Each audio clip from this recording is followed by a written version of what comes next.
Welcome to quarantine show. Bro, lockdown இன்னையோட முடியுது. So நாளைக்கு என்னென்ன அப்டேட்லாம் இருக்கு? நாளைக்கு என்னன்னா கடையெல்லாம் திரும்ப ஓபன் பண்ண போறாங்க. சூப்பர். ரொம்ப இப்போ ஒரு 4 நாளா வந்து கடைகள் இல்லாம எல்லாம் கொஞ்சம் கஷ்டப்பட்டு இருக்காங்க. நாளைக்கு எல்லாம் ஃப்ரீ ஆயிடும். நாளைக்கு வந்து ஃபுல் டே ஓபன் பண்றதா சொல்லிருக்காங்க. ஓ சூப்பர். ஸோ வந்து எல்லாம் ரொம்ப ஃபுல் டேனா காலையில இருந்து சாயந்தரம் 5 மணி வரையும் சொல்லிருக்காங்க. இது எல்லா மாவட்டத்துக்குமா இல்ல லாக்டவுன் போட்டிருந்தாங்களே, ஸ்பெஷல் லாக்டவுன், ஃபுல் லாக்டவுன், அந்த 5 மாவட்டத்துக்கு மட்டும். ஸோ வந்து யாரும் அடிச்சிட்டு போய் வாங்க வேணாம், பொறுமையா போய் கடையில் நின்று வாங்கிட்டா போதும், யாரும் அவசரப்பட வேணாம், எல்லா பொருளும் இருக்கும் அப்படின்னு சொல்லிருக்காங்க. ஆமா, அதுக்கப்புறம் மறுநாள்ல இருந்து பாத்தீங்கன்னா வழக்கமா மதியம் 1 மணி வரைக்கும் கடை இருக்கும். ஸோ பொருள் எல்லாமே நீங்க இனிமேல் பொறுமையா வாங்கிக்கலாம். சமூக இடைவெளி விட்டு வாங்குங்க. ஓ, சென்னையில வந்து நேத்து கவுண்ட் பாத்தீங்களா, ரொம்ப அதிகமா செஞ்சுரி, ஒரே நாள்ல செஞ்சுரி போட்டுருக்கு. கிட்டத்தட்ட 103 பேர் இதனால பாதிக்கப்பட்டிருக்காங்க நேத்து மட்டுமே.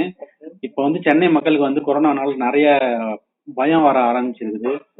ஆனா இன்னும் வந்து நிறைய பேர் அதை உணராம கூட்டமா தான் போயிட்டு இருக்காங்க. அதெல்லாமே நிறுத்தணும். அது மட்டும் இல்லாம இன்னைக்கு காலையில வந்து கோயம்பேடு மார்க்கெட்ல ஏற்கனவே 3 பேருக்கு வந்திருந்தது. இன்னைக்கு காலையில ஒரு 7 பேருக்கு கன்ஃபார்ம் பண்ணிருக்காங்க. இப்போ அது வந்து பாத்தீங்கன்னா இன்னைக்கு காலையில கூட ஒரு சாப்பாடு ஃபுட் டெலிவரி கொடுக்குற ஒரு பையனுக்கு வந்திருக்கிறதா பாசிட்டிவ் வந்திருக்கு. கீழ்பாக் ஹாஸ்பிட்டல் இப்ப அட்மிட் பண்ணி ட்ரீட்மெண்ட்ல இருக்காரு. அவரு மட்டும் இல்ல, இதே மாதிரியே மயிலாப்பூர்ல வந்து நேத்து 11 பேருக்கு ஒரே தெருவுல வந்திருக்கு கொரோனா. இப்ப என்ன சொல்லிருக்காங்கன்னா, காலையில ஒரு சூப்பர் மார்க்கெட் வச்சிருந்த ஃபேமிலியில 4 பேருக்கு கொரோனா பாசிட்டிவ் வந்திருக்குன்னு சொல்லிருக்காங்க. வேகமா ஸ்ப்ரெட் ஆகுது. கூட்டமா இருக்கிற இடத்துக்கு போகாதீங்க. முடிஞ்ச வரைக்கும் வீட்டை விட்டு வெளியில வராதீங்க, வீட்டுக்குள்ளேயே இருங்க. இது இப்படி ஒரு பக்கம்னா, தமிழ்நாட்டுல வந்து பாசிட்டிவான விஷயம் என்ன அப்படின்னா வந்து, இப்ப தருமபுரி கிரீன் டிஸ்ட்ரிக்ட் ஆயிடுச்சு. ஏற்கனவே கிருஷ்ணகிரி கிரீன் டிஸ்ட்ரிக்ட் இருந்தது. நேத்து ஈரோடு வந்து ஃபுல்லா கியூர் ஆயிடுச்சு. இந்த மாதிரி நிறைய இடங்கள் கியூர் ஆகிட்டே வருது. அது மட்டும் இல்ல, இப்ப என்ன சொல்லிருக்காங்கன்னா, ஃபேக்டரிஸ் எல்லாம் இருக்குல்ல, ஃபேக்டரிஸ் எல்லாம் வந்துட்டு இந்த கொரோனா மேக்சிமம் பாதிக்கப்படாத ஏரியாக்கள்ல, அந்த மாதிரி ஏரியாக்கள்ல வந்து திரும்ப ரீஓபன் பண்றதா பேசிட்டு இருக்காங்க. இது வந்து மக்களுக்கு ஒரு சந்தோஷமான ஒரு செய்தி. அதாவது சொன்ன மாதிரி கொரோனா எங்கெல்லாம் கம்மியா இருக்கோ அங்க எந்த அளவுக்கு மேக்சிமம் பிசினஸ் ரன் பண்ண முடியுமோ பண்ணா நல்லா இருக்கும். இன்னும் அதிகாரப்பூர்வ அறிவிப்பு வந்து சீக்கிரமே வரும்னு நினைக்கிறோம். அப்புறம் அதுக்கடுத்து வெஸ்ட் பெங்கால்ல வந்து கொரோனாவுக்கான தடுப்பூசியை பத்தி ஒரு நியூஸ் சொல்லியிருக்காங்க. அங்க இருக்கிற ஆராய்ச்சியாளர்கள் என்ன சொல்லியிருக்காங்கன்னா, இந்த தடுப்பூசி வந்து செப்டம்பர் மாசம் வந்துடும். அதோட விலை இப்போதைக்கு அவங்க சொல்லியிருக்கிற ரேஞ்ச் வந்து 1000 ரூபாய் இருக்கலாம் அப்படின்னு சொல்லியிருக்காங்க. செப்டம்பர் மாசம் வரைக்கும் வந்துடும் அப்படின்னு சொன்னது ஒரு சந்தோஷமான ஒரு செய்தி. இதுல வந்து இன்னும் ரிசர்ச்சர்ஸ் வந்து என்ன பண்ணிருக்காங்க அப்படின்னா, இந்த வைரஸ்ல வந்து கிட்டத்தட்ட 10 வகை இருக்காங்க. 10 வகையில இப்ப நம்ம பாத்துக்கிட்டு இருக்கிறது வந்து A2A இந்த வைரஸ். ஏற்கனவே ஓவோ ஏதோ ஒரு பேர்ல அவங்க வச்சிருக்காங்க. இப்ப இருக்கிறது A2A. இதுக்குதான் தடுப்பூசியை இது பண்ணிட்டு இருக்காங்க. இதுக்கு முன்னாடி கண்டுபிடிச்ச இந்த கொரோனா வைரஸ்க்கான தடுப்பூசி வந்து இதுக்கு செட் ஆகலையா. ஏன்னா ஒரு வைரஸ்க்கும் தனித்தனியா தடுப்பூசி கண்டுபிடிக்கணும் அப்படிங்கறத இங்க சவாலா இருந்துகிட்டு இருக்கு. அதையும் மீறி ஒரு தடுப்பூசியை கண்டுபிடிச்சு அதுக்கு ரிசர்ச்ல இருக்காங்க. செப்டம்பர் மாசம் வந்துடும் சொல்லி இருக்காங்க. ஒரு நியூஸ் வந்து தெரியுமா, 2 நாளைக்கு முன்னாடி தமிழ்நாடு ஆந்திரா பார்டர்ல வந்து யாரும் வரக்கூடாது அப்படின்னு சொல்லி ரோட்ல வந்து சோறு எழுப்பியிருந்தாங்க. ரொம்ப தவறான ஒரு விஷயமா இருக்கு இது. அந்த விஷயம் வந்து இப்ப பிரச்சனையாகி என்ன சொல்லிருக்காங்க அப்படின்னா, ஆம்புலன்ஸ் கூட அவசரத்துக்கு போக முடியாது அப்படின்லாம் சொல்லி நிறைய பேர் எல்லாம் பேச ஆரம்பிக்கும். இப்ப வந்து திரும்ப அந்த பிளாக் பண்ண சுவரை வந்து இடிச்சிட்டாங்க. அந்த மாதிரி அதை பண்ணக்கூடாது. இப்போ கொரோனா பாதிக்கிற பகுதி அப்படின்னு சொல்லி ஒரு அலர்ட் கொடுத்து அங்க பிளாக் பண்றது ஓகே. எல்லையை மூடுறது அப்படிங்கிறது பக்கத்துல அவங்களுக்கு ஹாஸ்பிட்டலுக்கு ஏதாச்சும் போகணும்னா எது கிட்ட இருக்கோ அதுக்கு போறது நல்லா. சொன்ன மாதிரி ஆம்புலன்ஸ் போறதுக்கே அங்க வழி இல்லைன்னா இது கொஞ்சம் கவனத்தில் கொள்ள வேண்டிய ஒரு விஷயம். அடுத்து வந்து ட்ரம்ப் இப்போ ஒன்னு சொல்லியிருக்காரு. என்னன்னா, இப்ப கொஞ்ச நாளைக்கு முன்னாடி கிருமி நாசினி வந்து மனுஷ உடம்புல செலுத்தலாம், அப்படி இல்லாட்டி அல்ட்ரா வயலட் ரேஸ வந்து மனித உடம்புல செலுத்தி கிருமி அழிக்கலாமான்லாம் சொல்லிட்டு இருந்தாரு இல்லையா. இப்ப அடுத்து ஒரு சாக்கு சொல்லியிருக்காரு. என்ன அப்படின்னா, அவங்க நாட்டுலதான் வந்து வேகமா செக் பண்றாங்களாம் கொரோனா யாராருக்கெல்லாம் இருக்கு அப்படின்னு. அதனாலதான் எங்களுக்கு வந்து அதிகமா இருக்கிற மாதிரி தெரியுது.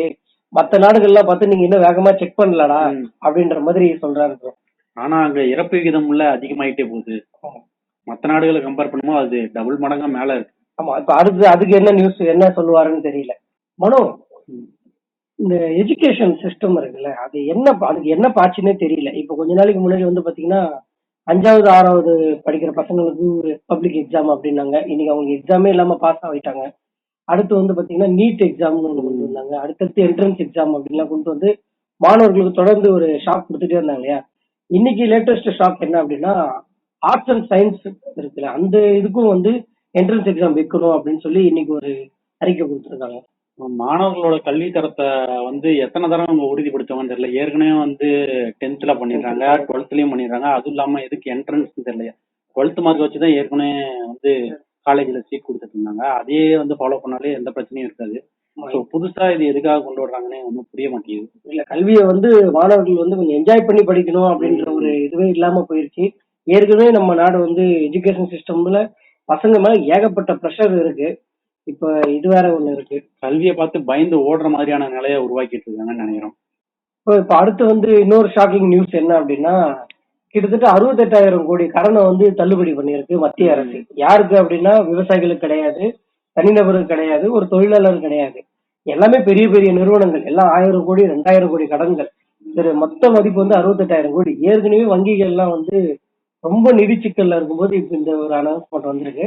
ஆனா அதுக்கு அவங்க என்ன அப்படி சொல்றாங்கன்னா, இது தள்ளுபடி கிடையாது, தள்ளி வைப்பு தான் அப்படி சொல்றாங்க. இப்ப நமக்கெல்லாம் சொல்லியிருந்தாங்க பொதுமக்களுக்கான 3 மாசம் இஎம்ஐன்றது அந்த மாதிரி சொல்றாங்க. ஆமா, வாடகைகள் அப்புறம் இஎம்ஐ எல்லாருக்குமே வந்து மிடில் கிளாஸ்ல இருக்கவங்க எல்லாருக்குமே வந்து 3 மாசம் கழிச்சு தான் கட்டிக்கலாம் அப்படின்ற மாதிரி தான் சொல்லியிருந்தாங்க. தள்ளுபடி கிடையவே கிடையாது அப்படின்னு தான் சொல்லியிருந்தாங்க. ஸோ அவங்களுக்கும் அந்த மாதிரி சொல்லியிருந்துக்கலாமோ என்னவோ தெரியல. இனிமே தான் என்னங்கிறது கன்ஃபார்மா தெரிய வரும். இன்னைக்கு என்ன ட்ரெண்டிங்? இன்னைக்கு ட்ரெண்டிங்ல வந்து ஒரு சோகமான விஷயம் என்ன அப்படின்னா, பாலிவுட் நடிகர் இருக்கார்ல இர்ஃபான் கான். ஆமா, அவரு வந்து உயிரிழந்துட்டார். எப்படி எதனால எப்படி ப்ரோ? அவர் ஏற்கனவே வந்து ஒரு அரிய வகை புற்றுநோயினால பாதிக்கப்பட்டிருந்துட்டாரு. 2 வருஷமா கிட்டத்தட்ட சிகிச்சை இங்க ஃபாரின்ல எல்லாம் போய் ட்ரீட்மெண்ட் பண்ணிட்டு இருந்திருக்காரு. நேத்து வந்து ரொம்ப சீரியஸ் ஆகி மும்பைல இருக்க அம்பானியோட மருத்துவமனை அவங்க வந்து அட்மிட் பண்ணிருக்காங்க.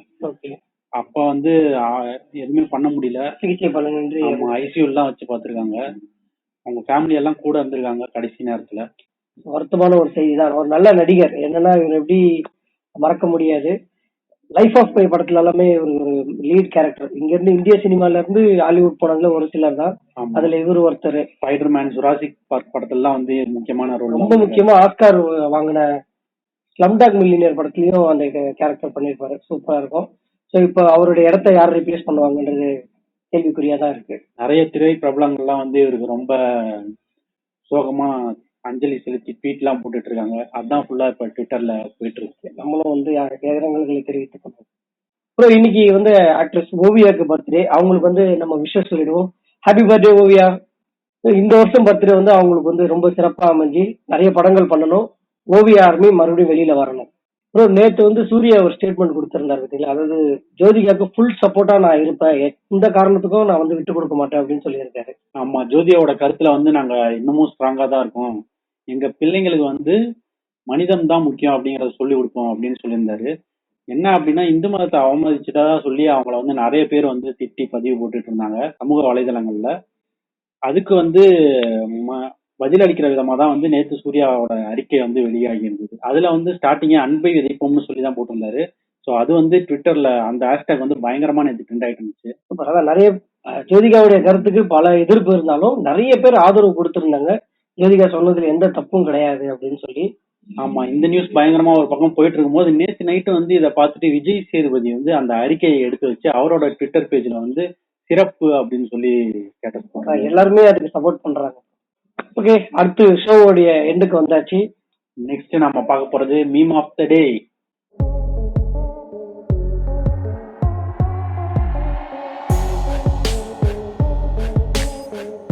இன்னைக்கு வீடியோ ஆஃப் த டேல நம்ம என்ன பார்க்க போறோம் அப்படின்னா, கொரோனாவுக்கு வந்து நிறைய பேருக்கு வந்து மனிதம் வளர்த்திருக்குன்னு சொல்லலாம். காவல்துறை வந்து ஒரு பக்கம் கடுமையா நடந்துகிட்டாலும் இன்னொரு பக்கம் மனிதாபிமானம்னா என்ன அப்படிங்கிற அளவுக்கு அவங்க நடந்துகிட்டு இருக்காங்க. இந்த வீடியோல வந்து பாருங்க.